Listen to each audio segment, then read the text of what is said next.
Welcome to America News.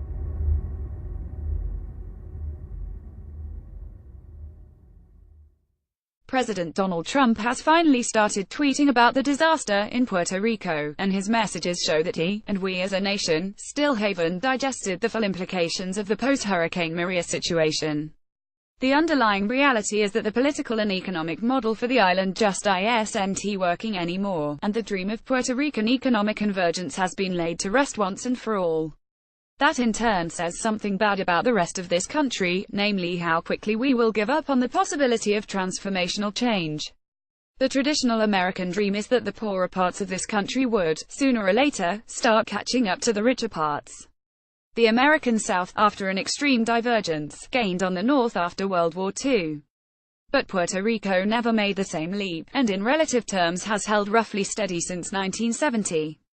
Worse yet, the island has about $123 billion in debt and pension obligations, compared with a gross domestic product of slightly more than $100 billion, a number that is sure to fall. In the last decade, the island has lost about 9% of its population, including many ambitious and talented individuals.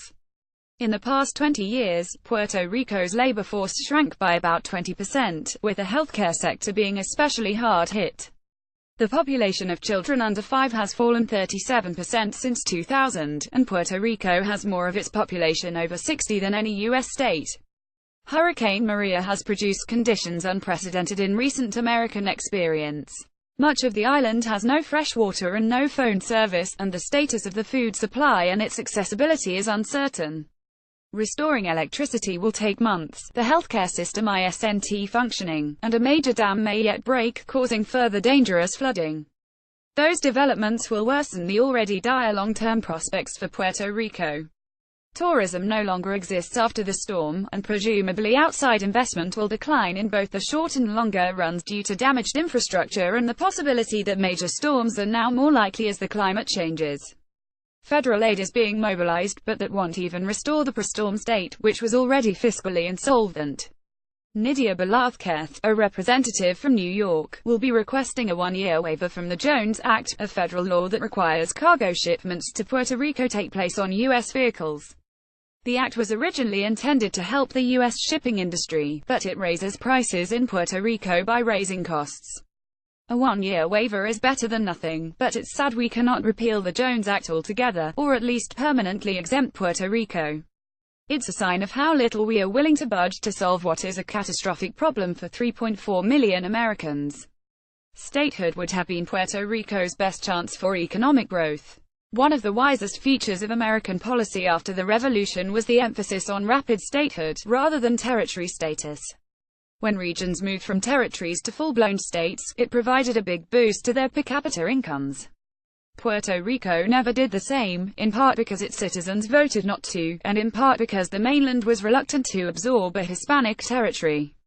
These days, political polarization renders statehood hard to imagine, as Puerto Rican senators likely would be Democrats.